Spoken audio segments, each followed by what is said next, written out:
Hello दोस्तों, स्वागत है आप सभी का आपके अपने YouTube channel AK for study में। तो झारखंड बोर्ड के सभी विद्यार्थी क्लास 10th वाले आज के लिए मैं दोस्तों आज के इस वीडियो में क्लास 10th का जैक बोर्ड के द्वारा जारी किया गया सेकंड टर्म मॉडल पेपर का साइंस सेट 3 का सॉल्यूशन प्रोवाइड करने जा रहे हैं। जी हाँ दोस्तों, तो क्लास 10th के जितने भी विद्यार्थी इस बार बोर्ड परीक्षा देने वाले हैं तो इस वीडियो में अंत तक बने रहिएगा।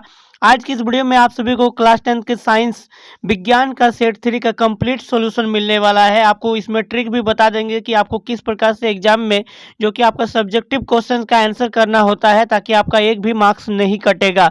जी हाँ दोस्तों, तो उसके लिए आपको वीडियो को अंत तक देखना होगा और इस वीडियो को एक लाइक कर दीजिएगा। और आज की इस वीडियो को शुरू करने से पहले आप सभी से रिक्वेस्ट रहेगा, तो प्लीज़ चैनल पर नए हो तो चैनल को अभी तक सब्सक्राइब नहीं किए तो चैनल को सब्सक्राइब करके बगल वाले नोटिफिकेशन बेल को ऑल पर सेट कर लीजिएगा। तो चलिए आज की इस वीडियो को शुरू करते हैं।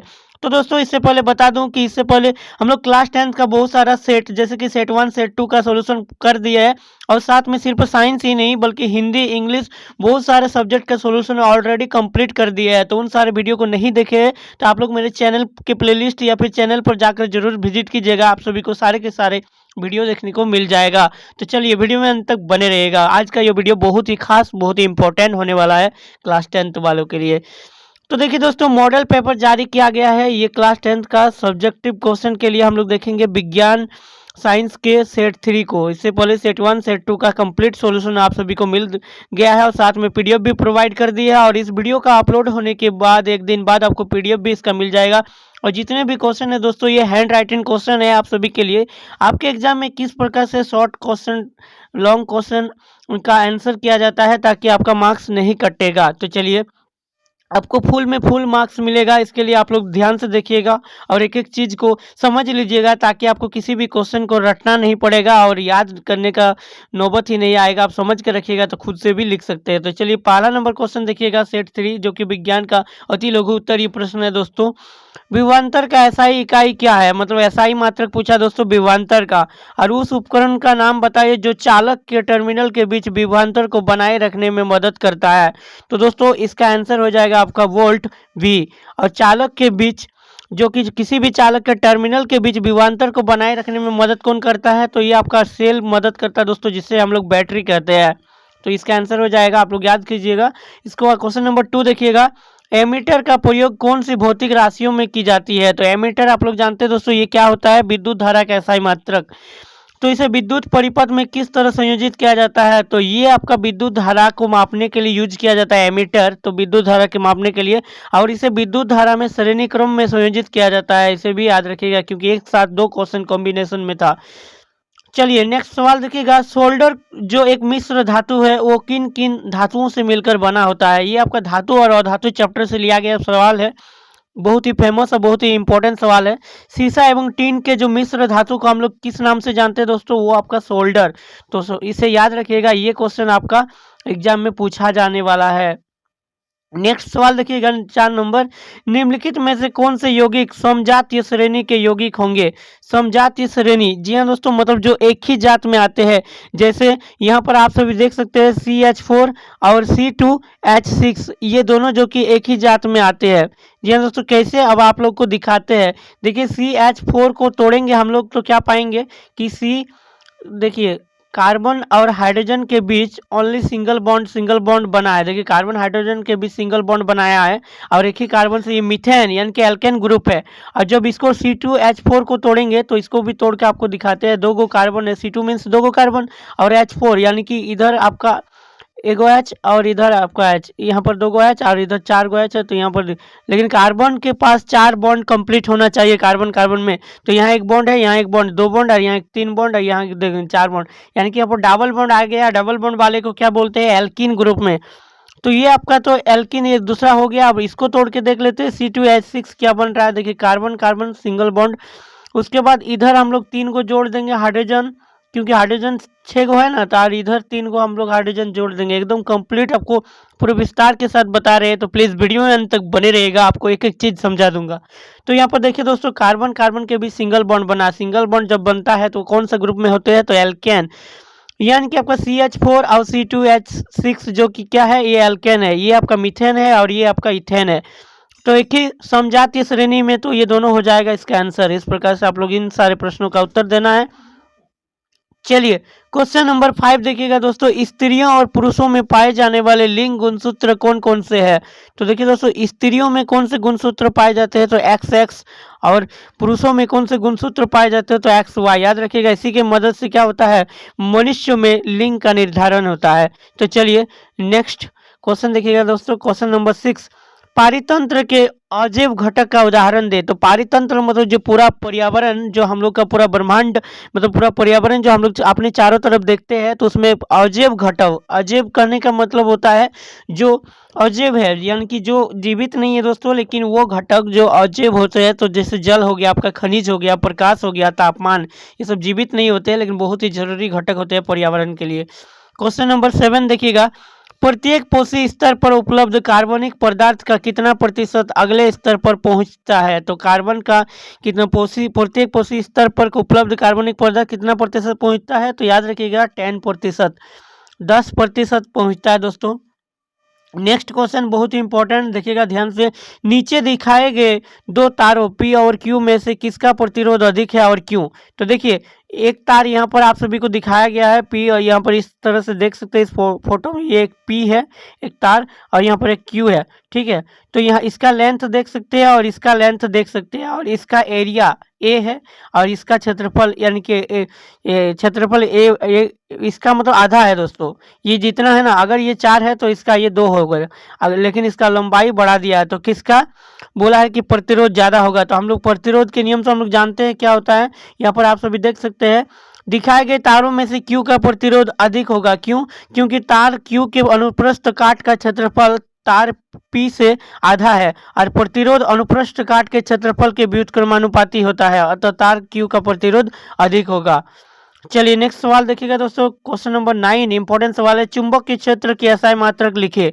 चुंबक के क्षेत्र की एसआई मात्रक पूछा है। साथ में जब एक चुंबक की सुई को किसी धारावाही चालक के पास लगाया जाता है तो वह विक्षेपित हो जाती है, ऐसा क्यों होता है, तो इसका क्या लॉजिक है। तो चलिए, चुंबक के क्षेत्र का एसआई मात्रक न्यूटन, या फिर आप बोल सकते हैं एम्पेयर मीटर, जिसे या फिर टेस्ला, तो टेस्ला तथा गोस भी बोल सकते हैं दोस्तों। ये टेस्ला भी काफ़ी ज़्यादातर, अगर आपको ऑब्जेक्टिव में मतलब मिला ये क्वेश्चन, अगर देखने को मिल रहा है, अगर एग्जाम में मिले तो आपको ज़्यादातर टेस्ला ही पूछ सकता है। नेक्स्ट यहाँ पर देखिएगा, इसी में कॉम्बिनेशन था, क्योंकि धारावाही चालक तार पर धारा प्रभावित करने से यह अपने चारों ओर एक चुंबक के क्षेत्र बनाती है, और जब इस चुंबक के क्षेत्र के सामने चुंबक की सुई को रखा जाता है तो धारावाही चालक द्वारा उत्पन्न चुंबक के क्षेत्र चुंबक की सुई पर बल लगाती है और सुई विक्षेपित हो जाती है। तो चलिए नेक्स्ट सवाल देखिएगा दोस्तों, क्वेश्चन नंबर 10 यहाँ पर क्या कह रहा है, प्लेटिनम सोना एवं चांदी का उपयोग आभूषण बनाने के लिए क्यों किया जाता है। लेकिन देखिए आप लोग, सबसे महंगा जो कि एलिमेंट है दोस्तों, महंगा धातु आपका क्या होता है, सबसे महंगा प्लेटिनम, फिर जैसे हीरा हो गया, ये सब भी जितने सारे, तो वो आपका एलिमेंट इसमें नहीं आते हैं, लेकिन आभूषण बनाने ज़्यादातर प्लेटिनम सोना और चांदी का इस्तेमाल किया जाता है। क्यों? तो इसके पीछे कारण देखिएगा, निम्न कारणों से। तो पहला नंबर देखिए, इन्हें आभूषण के लिए विभिन्न विभिन्न आकृतियों में आसानी से ढाला जा सकता है, मतलब इसको खींचा मोड़ा तोड़, इसको चपड़ा, तो इस टाइप का वो किया जा सकता है, मतलब बहुत ही आसानी से उसको डिजाइन किया जा सकता है। नंबर दूसरा कारण है, ये अच्छे दिखते हैं, लंबे समय तक इसकी चमक लंबे समय तक बने रहती है। जी हाँ दोस्तों, सोना चांदी जो कि चमकते रहता है काफ़ी लंबे समय तक। और साथ में देखिएगा रहती है, क्योंकि ये जल्दी से संरक्षित नहीं होती है और इसमें जंग भी नहीं लगता है जल्दी से। नेक्स्ट देखिएगा, साथ ही ये महंगे होते हैं और इसीलिए इनका आभूषण पहनना एक गर्व की बात हो जाती है। मतलब बोलते हैं ना कि मेरे पास इतना तोला सोना है, इतना तोला चांदी है, मतलब कहने का मतलब ये जो एक प्रकार का जो कि क्या बोलेंगे दोस्तों, इस एक प्रकार का यहाँ पर गर्वान्वित महसूस होता है, गर्वान्वित कि मेरे पास इतना ज़्यादा आभूषण है जो कि सोने का है, चांदी का है, जिस तरह का आदमी लोग जो बोलते हैं जिसके पास जितना ज़्यादा रहता है। चलिए नेक्स्ट, इसी में देखिएगा, जो कि सबसे अधिक कठोर प्राकृतिक पदार्थ का नाम बताए। तो सबसे अधिक कठोर प्राकृतिक पदार्थ अगर कोई है तो वो आपका हीरा हो जाएगा। जी हाँ दोस्तों, ये भी एक बहुत ही महंगा और बहुत ही जो कि कठोर पदार्थ होता है, इससे कठोर कुछ नहीं है। चलिए नेक्स्ट क्वेश्चन नंबर 11 देखिएगा, निम्नलिखित यौगिकों की संरचना बनाइए। जैसे कि यहाँ पर दिया हुआ है दोस्तों, मेथनॉल एक नंबर में, ए नंबर में मेथनॉल।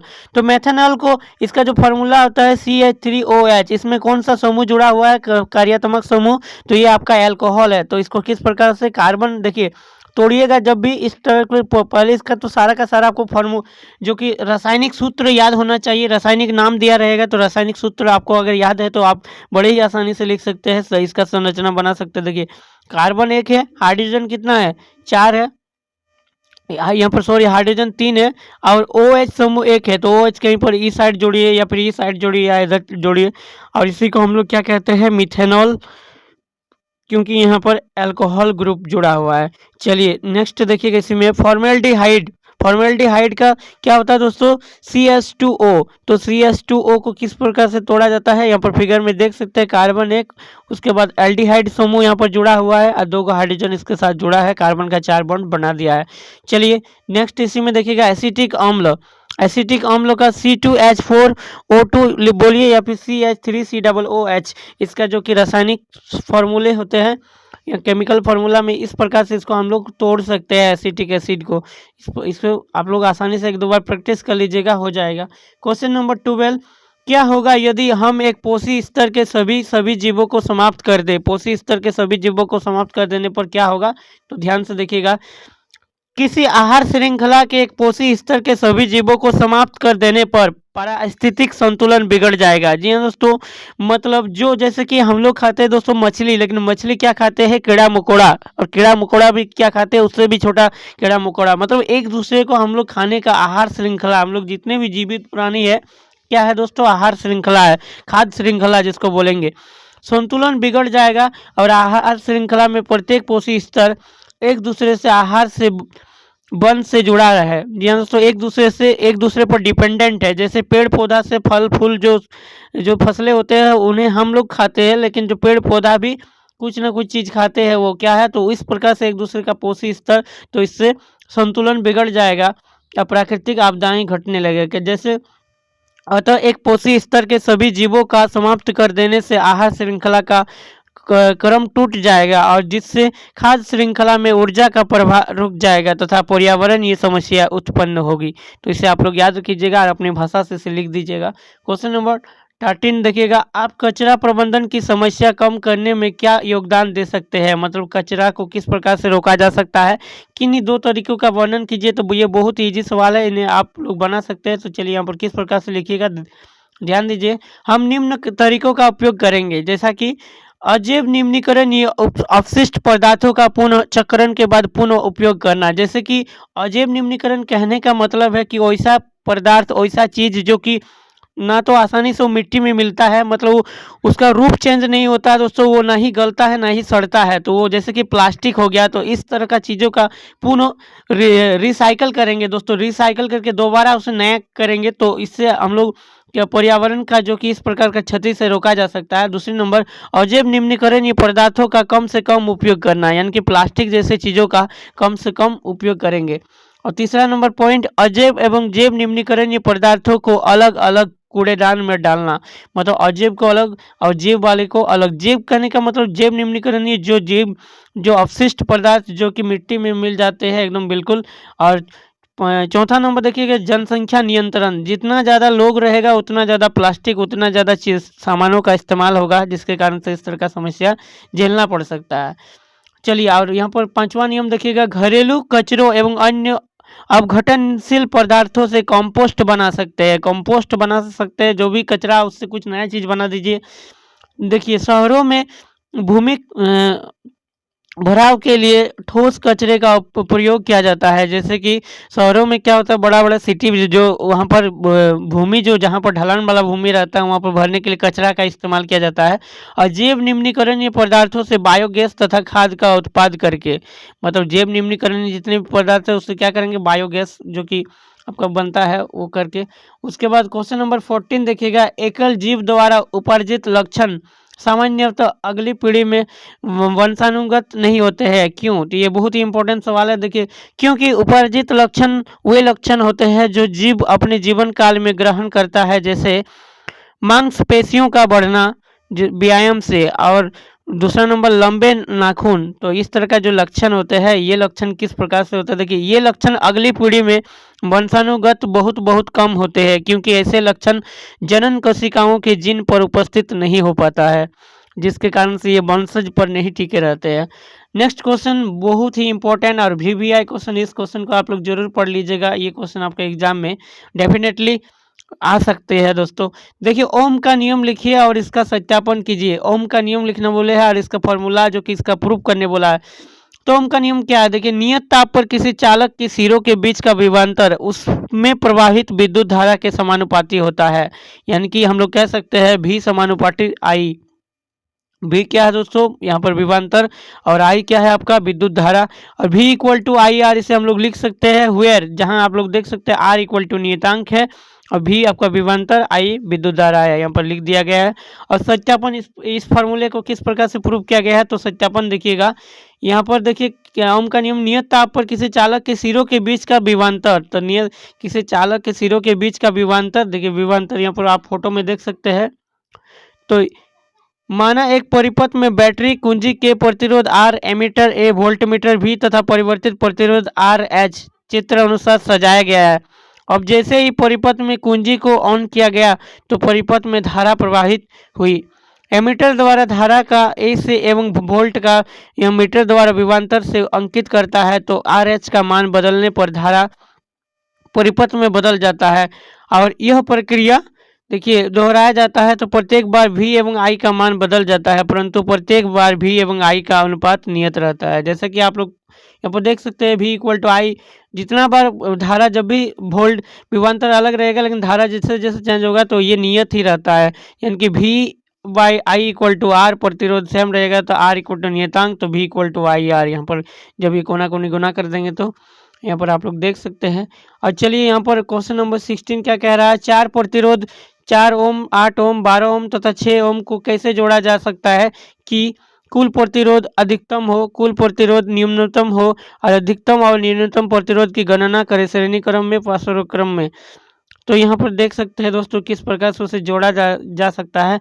तो कम प्रतिरोध के लिए आपको जोड़ा जाएगा 1/r equal to 1/r 1 + r2, इस प्रकार से जोड़ेंगे।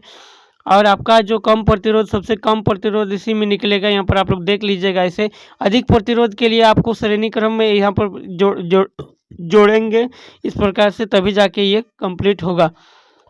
Next question, question number 17, micelle क्या है। जब साबुन को जल में डाला जाता है तो मिसेल का निर्माण क्यों होता है। क्या इथेनॉल जैसे दूसरे विलायकों में भी मिसेल का निर्माण होगा। मिसेल मतलब जो झाग बनता है दोस्तों, जब साबुन जब हम लोग घोलते हैं घर में कपड़ा धोने के लिए तब कैसे झाग बनता है। तो देखिए जब साबुन जल की सतह में होता है तब साबुन के अणु में उपस्थित जल रागी एवं जल विरागी सतह अपने आप में इस तरह व्यवस्थित हो जाता है कि जल विरागी सिरा मेल की ओर जबकि जल रागी सिरा जल की ओर हो जाते हैं, जिसमें मेल को अपने केंद्र में चित्र अनुसार एकत्रित कर देता है। ऐसे अणुओं का बड़ा समूह बनता है। इस संरचना को ही मिसेल कहते हैं।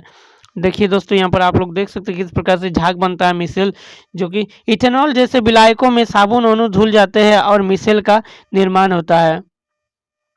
देखिए वंशानुगत लक्षण से आप क्या समझते हैं, तो यहाँ पर इसका आंसर किया गया है। आप लोग क्वेश्चन नंबर 18 देख लीजिएगा।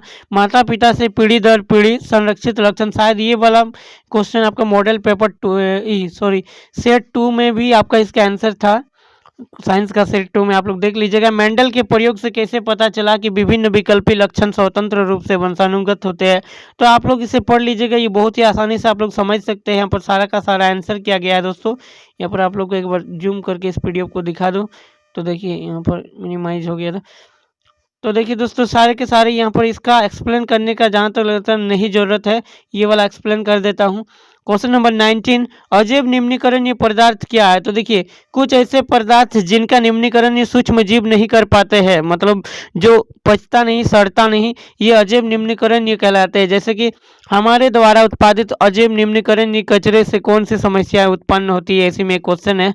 तो यहाँ पर देखिए कौन सी समस्याएं उत्पन्न हो सकती है। तो अजैव निम्नीकरणीय कचरे से निम्नांकित समस्याएं उत्पन्न हो सकती है। अजैव निम्नीकरणीय कचरे से भूमि प्रदूषित होती है, साथ में जल में मिलकर ये जल को प्रदूषित करते हैं और नाले नालियों में अवरोध पैदा होता है, जिसके कारण गंदे जल का जमाव होता है। और अजैव निम्नीकरणीय कण खाद्य पदार्थों में मिलकर जैव आवर्धन करते हैं, जिसमें जंतुओं में अनेक प्रकार की बीमारियां होती है। जी हाँ दोस्तों, तो ये काफ़ी ज़्यादा हानिकारक है मनुष्यों के लिए। तो मनुष्यों क्या सभी जीवों के लिए अजैव निम्नीकरणीय जो कि बहुत ही हानिकारक अपशिष्ट पदार्थ होते हैं। 10 साइंस जो कि सेकंड टर्म मॉडल पेपर जेक बोर्ड का सेट 3 का कंप्लीट सॉल्यूशन। तो दोस्तों इससे पहले हम लोग बहुत सारा वीडियो का ऑलरेडी सॉल्यूशन कर दिए है। उन सारे वीडियो को अभी तक नहीं देखे तो आप लोग जरूर देख लीजिएगा। यहाँ पर आप लोगों को स्क्रीन पर सजेस्ट करा दूंगा। और साथ में दोस्तों इस वीडियो में इतना ही। तब तक के लिए चैनल को सब्सक्राइब करके चैनल में जुड़े रहिएगा। Take care, bye bye, thanks for watching.